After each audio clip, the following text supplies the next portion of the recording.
네, 조금 전 2부에서 더불어민주당 김남국 의원 모시고 민주당 이야기 이재명 대표 이야기 좀 나눠봤는데요. 또 한 분 얘기 나눠보도록 하겠습니다. 이번에 연결할 분은 전해철 의원입니다. 전화로 만나보겠습니다. 나와 계시죠? 예, 안녕하십니까. 안녕하세요, 의원님. 예. 의원님이 체감하시는 민주당 내부의 분위기는 어때요?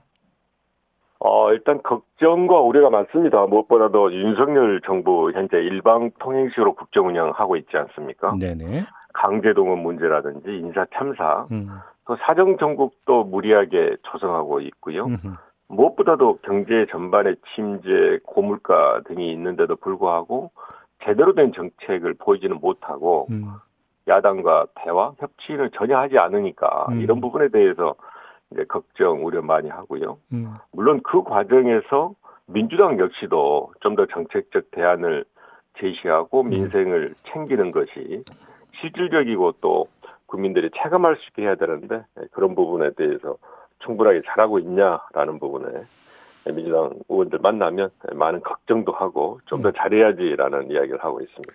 지난 9일에 중진 네. 의원들이 박홍근 원내대표하고 만났다고 하는데 의원님도 이 자리에 함께 하셨나요? 계속적으로 만나고 있고요. 음. 저도 만났고 또 앞으로도 만날 그 예정이 되어 있습니다. 이 자리에서 좀 주로 어떤 이야기 나왔습니까? 그러니까 중진 의원들이 선수로 해서 만나고 있거든요. 예. 4선 이상 또 음, 3선 또 음. 이렇게 재선하고 이렇게 쭉 만나고 있는데 제가 그 자리에 있지는 않았습니다만은 지금 박홍근 대표가 만나서 이야기하는 것은 당내 통합하자, 음, 화합하자 음. 이제 이런 이야기를 주로 하고 있는 것으로 알고 있습니다. 그래요. 뭐 화합을 반대할 사람은 없지 않겠습니까? 문제는 이제 그 당연, 화합의 방법 아니겠습니까? 그렇습니다. 당연히 이제 통합하고 화합하자는 거에 동의하고요. 예. 문제는 이제 실천적인 모습이 보여야 되는데 음. 예를 들면 이제 이번에 표결 결과를 두고 색출해야 된다라고 하기도 하고 예, 또 일부 의원들은 체포동의안 표결을 말씀하시는 거죠? 예, 그렇습니다. 예. 무슨 색출해야 되지 않냐 뭐 음, 이런 이야기를 한다든지 음, 또 일부 의원들은 근거 없이 비판을 합니다. 음, 등에 대해서는 저는 굉장히 오히려 문제라고 생각하고 음. 그런 문제 제기를 할 것이 아니고 당내에 나온 이론 다른 의견에 대해서는 더 겸허하게 설득하고 진정성 있는 노력을 할 때 진정한 통합, 화합이 될 수 있다라고 생각을 합니다. 근데 지금 의원님이 말씀하신 거 그럼 그 질문부터 드려보겠는데요. 이른바 그 열성 당원들, 뭐 개딸들 이렇게 불리는 분들이 뭐 색출을 한다 이런 것들을 알고 있는데 누가 어떻게 제어할 수 있는 겁니까, 그거를? 결론적으로 말씀드리면 팬덤 정치의 수혜자가 그것을 제어하고 또 자제시키고 그걸 중지시키기 위해서 훨씬 많은 노력을 해야 됩니다. 사실 팬덤 정치 자체는 문제가 되는 것이 아니거든요. 네.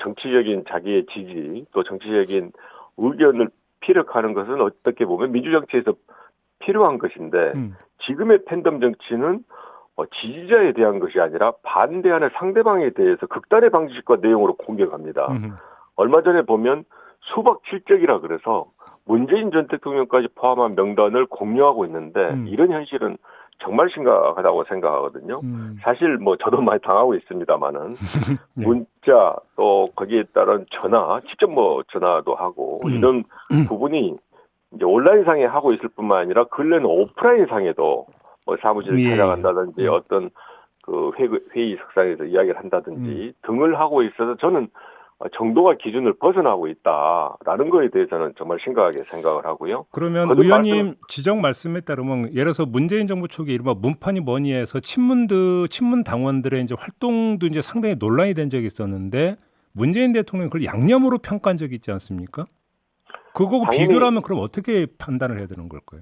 사실 그 당시에도 있었던 게 맞고요. 예. 그렇지만 이렇게 극심하지는 않았습니다. 하지만 이제 그럼에도 그 극단적으로 나타나는 모습에 대해서는 훨씬 더 자제시켜야 됐던 게 맞고요. 음, 실제로 문재인 대통령께서도 양념 발언 그 바로 다음 날 음, 그 심한 정도와 기준에 대해서는 상당한 유감을 표하면서 사과까지 하셨습니다. 그런 음, 면에서 이게 극단화돼 있고 그 행태가 굉장히 안 좋은 방향 음, 이렇게 났을 때는 거듭 말씀드리지만 그 팬덤 정치의 수혜자가 적극적으로 나서서 그렇게 음, 방관하거나 그걸 좀 어떻게 보면 말로써 이렇게 별로 효과 없는 것으로 자제를 시키는 것은 안 되고 음, 훨씬 더 적극적으로 대책도 마련하고 또 거기에 대해서 방지를 하는 노력을 해야만이 저는 그런 일들을 막을 수 있다라고 생각합니다. 그럼 관련해서 하나만 더요. 이미 이재명 대표는 그러니까 그 자제 메시지를 여러 차례 발신한 바가 있는데 그거 갖고는 안 된다는 말씀이신 것 같은데 그럼 구체적으로 예를 들어서 어떻게 해야 된다고 생각하십니까? 사실 이제 쉽지는 않습니다만은 예. 그럼에도 그런 부분에 대해서 훨씬 더 강하게 이야기를 해야 되고 얼마 전에 이제 저희들이 비대위에서도 이야기를 했습니다만은 그런 이야기 예를 들어 뭐 수박이란 용어라든지 또 극단적인 언사를 쓰는 거에 대해서는 당에서 조치를 하겠다. 물론 예를 들어서 뭐 그 조치라는 당원 징계를 한다는 이런 거 말씀하시는 겁니까? 여러 가지 조치까지도 포함해서 하겠다, 검토하겠다라고 이제 이야기를 했는데 구체적인 방안을 제가 이제 제시하는 것보다는 그런 노력들이 나서서 실제로 하나라도 실질적인 효과가 주어질 수 있는 것 등을 해야 된다. 알겠습니다. 어떻게 보면 그런 부분이 지도부 역할이고 또 자꾸 말씀드린 대로 그 팬덤 정치의 수혜자들이 해야 될 일이라고 생각합니다. 지금 이재명 대표 경기지사 시절에 그 비서실장이 이제 극단적 선택을 하지 않았습니까? 예. 그 후에 이런저런 이야기가 나오고 있던데 의원님은 지금 이 사안을 어떻게 접근해야 된다고 생각하십니까? 예, 일단 그 검찰의 무리한 또 무도한 수사는 사실입니다. 사실 이재명 그 대선 후보였는데 그 발언을 문제 삼아가지고 허위사실 유포로 인한 선거법 위반으로 수사 또 기소했거든요. 네. 지금까지 역사적으로 그런 사례는 없었고요. 또 이번 수사도 보면 60여 명의 검사를 투입해서 200차례 이상의 이런 먼지털이식 압수수색을 해왔고 피의사실 공표 역시 저희들이 수년간 그렇게 막기 위해서 노력을 했습니다만은 지금 실시간으로 그 중계되고 있습니다. 네. 그런 면에서 검찰의 수사는 좀 무리하다. 또 어떤 면에서 무도하다고 생각을 하는데 그럼에도 이런 극단적인 선택을 하는 피해자가 나온 거에 대해서는 일단은 안타깝지만 이재명 대표도 주변을 좀 더 한번 돌아보고 왜 이런 분들이 자꾸 이렇게 안타까운 일들이 생기는지 어떤 어려움을 겪고 그런 선택을 할 수밖에 없었는지에 대해서 면밀히 검토하고 좀 살펴볼 필요가 있다라고 생각합니다. 그러면 윤영찬 의원의 경우에는 인간이라면 도의적 책임을 져야 된다 이런 요지에 주장을 했던데 공감하십니까, 의원님? 책임이 무엇인지에 대해서 또 어떤 방식으로 지냐에 대해서 명확하지 않기 때문에 제가 거기에 동의한다고 이제 말씀드리기는 어렵고요. 예. 그런데 실제로 국민분들이 이번 일들에 대해서 굉장히 안타까움 또 의구심을 갖고 있는 건 사실입니다. 따라서 당대표로서 좀 더 책임감을 갖고 이런 상황을 잘 주시도 하고 또 거기에 따라 대응책을 마련하는 것 필요하다고 생각합니다. 근데 어차피 유족 측에서 지금 그 유서 내용 전체를 공개를 안 하고 있는 상황이기 때문에 뭐 어느 쪽에서 입장에서 추정이든지 추정을 가지고 뭐를 이야기를 진척시키는 것도 좀 약간 무리한 부분 아닐까요? 그렇습니다. 그런 면에서 예. 지금 이제 이번에 안타까운 일이 벌어진 그분의 의견을 다 이렇게 알 수는 없지만 네. 그럼에도 상당히 이제 국민분들에게는 사실은 좀 안타까운 그런 심정 또 약간 충격을 준 건 사실이거든요. 그래서 그런 면에서 이재명 대표 역시도 좀 더 잘 면밀하게 살펴보는 그런 자세 또 앞으로 어떤 일을 해야 될지에 대해서 좀 더 신중하고 심각하게 고려하고 고민해야 된다고 생각합니다. 역시 지금 민주당한테 그 당면 과제는 아까 박홍근 원내대표가 이제 그 여러 선수의 의원들 만나면서 하고 있다는 통합 화합인 것 같은데요. 그 방법이 뭐라고 생각하세요? 제가 이제 말씀드린 대로 실질적인 노력을 해야 되는 그렇게 대화를 하고 또 진정성이 있는 어음분들의 설득도 중요하고 또 그런 한편으로는 이제 일각에서 이야기를 하고 있습니다만은 탕평 인사도 그 중에 하나는 방안도 될 수 있다고 생각을 합니다. 사실 이제 통합과 화합이 필요하다라고 할 때 그거에 따른 구체적인 일들을 하기는 쉽지 않은데 그 중에 하나가 탕평 인사입니다. 그러니까 누가 보나 좀 편중된 인사가 아니고 또 앞으로 이제 총선 등 중요한 시기를 앞두고 있어서 많은 분들이 참여할 수 있는 또 이렇게 지도부가 일색으로 또는 당대표와 너무 가깝게 하는 인사가 아니고 많은 분들이 참여하는 그런 탕평 인사 등을 한다면 그런 부분은 당내 화합 통합에 도움이 될 수 있다고 생각합니다. 바로 그 문제와 관련해서 김남국 의원에게도 이제 의견을 여쭙더니 그 이제 근본 취지와 방향에서는 적극 공감을 하고 그리고 이미 그 부분이 일정하게 실현됐다. 예를 들어서 대표적인 친문 인사인 정태호 의원이 민주연구원장을 맡고 있지 않느냐 이런 점을 강조를 하던데 이건 어떻게 받아들이십니까? 일단 그런 노력은 수사로 해서는 안 됩니다. 그러니까 어떤 직책, 어떤 자리 하나만 가지고 이야기하면서 탕평과 화합을 했다라고 하면 안 되지 않겠습니까? 그게 이제 어려운 부분이 예. 실제로 실질적으로 이루어짐으로써 많은 분들이 공감을 해야 되는 거거든요. 그러면 그 공감을 하기 위해서는 어떤 뭐 몇 개 자리, 어떤 자리라는 것이 아니라 진정성 있게 접근하면서 많은 분들이 이 정도면 탕평 인사라고 할 수 있다. 이런 것은 어떻게 보면 당대표가 많은 것을 내려놨구나라고 이제 생각할 정도가 돼야 되는 거지. 그런 인식이 되지 않는 상태에서 이런 인사를 했으니까 탕평 인사다라고 하는 것은 저는 전혀 본질에 맞지 않다라고 생각합니다. 그러면 예를 들어서 그러니까 출범시킨 공천제도 TF의 그 이른바 비명계 인사들이 다수 그러니까 배치된 건 어떻게 평가를 하십니까? 일단 공천 관련해서는 그동안 이제 민주당 내에서 어렵게 시스템 정당을 하기 위해서 많이 만들어놨습니다. 네. 예를 들면 1년 전에 공천 관련 규정을 제정해서 공표하게 되어 있는 이런 당헌 규정이 있거든요. 그러니까 그런 규정들을 지키는 게 이제 굉장히 우선적으로 필요하고요. 그 과정에서 공천 제도를 다루는 것을 당내 여러 사람들이 참여할 수 있게, 그러니까 당대표가 그동안 계속 이야기했던 시스템 공천을 하겠다라고 이야기를 했던 것들이 좀 실현되고 구현되고 있구나라고 느낄 수 있게 한다는 것은 저는 의미가 있다고 생각하는데 네. 이번 인사에서도 상당 부분 그런 부분이 좀 구현되지 않았나라고 생각합니다. 구현됐다고 평가하시는 거고. 근데 역시 핵심은 원내대표 아니겠습니까? 예. 근데 일단 이전부터 좀 여쭤볼게요. 의원님은 원내대표에 도전을 안 하시는 걸로 결정을 보신 겁니까? 그렇습니다. 사실 이제 당이 어려운 시기고 하니까 한번 나가서 어떤 역할을 하면 낫지 않겠냐라는 많은 주변 권유가 있었던 것은 사실이고요. 네. 근데 제가 꼭 원내대표를 해야만이 당에서 역할을 해야 된다라고 이제 생각은 들지 않았고 무엇보다도 이미 원내대표를 하기 위해서 준비해오고 또 그동안 노력했던 분들이 있는데 제가 굳이 그렇게 저도 같이 이렇게 할 필요가 있냐라는 생각에서 하지 않겠다라고 생각했고 하지 않는다면 좀 더 빨리 정리하는 것이 그 노력을 하는 분들에게는 좀 필요한 일이지 않겠냐 해서 지난주에 이번 원내대표 선거는 나가지 않겠다라고 말씀을 드렸습니다. 자, 그러면 당내 통합이라고 하는 관점을 깔고 하면 어떤 사람이 원내대표가 되는 게 바람직하다고 생각하십니까?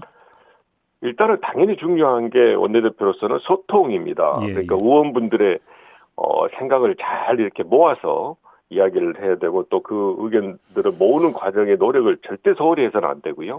다만 이번에 원내대표는 거기에 대해서 좀 더 강한 리더십이 있었으면 합니다. 사실 의견을 모아서 그대로만 따라가는 것은 어떻게 보면 쉬울 수도 있는데 때로는 그 의견에 불구하고 가야 될 길이라면 이것은 이렇게 간다. 확실한 소신과 의견을 필요하면서 설득하는 노력도 할 수 있는 좀 더 강한 리더십이 있어야만이 지금 민주당이 가지고 있는 이 어려움이라든지 또 앞으로 총선을 대비하는 민주당의 갈 길에 대해서 저는 원내대표가 제대로 역할을 하지 않을까 생각을 합니다. 그러면 그냥 좀 가볍게 언론이 분류하는 친명이니 비명이냐라는 구도에서 그러니까 질문을 하나만 더 드리면 이른바 비명 의원이 원내대표를 맡아서 균형을 이루는 게 통합에 도움이 된다고 생각하십니까? 사실 계보, 계파, 줄, 비주로 그런 이야기를 저도 십수년간 많이 들었습니다만은 네. 그런 이제 구도를 탈피하기 위해서 후보들은 노력을 해야 됩니다. 사실은 이제 그렇게 되고 나면 네. 어떤 일을 하는데도 정말 많은 지장이 있는 거거든요. 왜냐하면 어떤 선의를 가진다 하더라도 거기에 세력과 거기에 이해관계를 대변한다 그러면 일을 하기 어려워서 그런 면에서 저는 가능한 후보들도 그걸 극복할 수 있는 방안으로 그렇게 하기 위해서는 이제 만나는 사람도 그렇고 또 자기가 이야기하는 공약 등도 확실하게 거기에 좀 더 탈색할 수 있는 그런 노력을 함으로 인해서 제가 말씀드린 어려운 시기에 원내대표로서 주어진 소임을 잘할 수 있다고 생각을 하니까 좀 후보들이 그런 부분은 오히려 더 노력을 할 필요가 있다라고 생각합니다. 알겠습니다. 의원님 어렵게 모신 김에 좀 다른 문제 좀 여쭤볼게요. 예, 지금 예. 국회 환경노동위원회 위원장 맡고 계시잖아요. 그렇습니다. 지금 쟁점으로 급부상한 게 주 52시간제를 좀 그 유연하게 운영한다라고 하는 정부 방안이 있잖아요. 이건 네. 입법사항으로 알고 있는데 어떤 네. 입장이십니까? 어떻게 평가하십니까? 일단 내용적으로는 사실 이 52시간제라는 게 2018년부터 시행됐습니다만 굉장히 어렵게 시행을 하고 있습니다.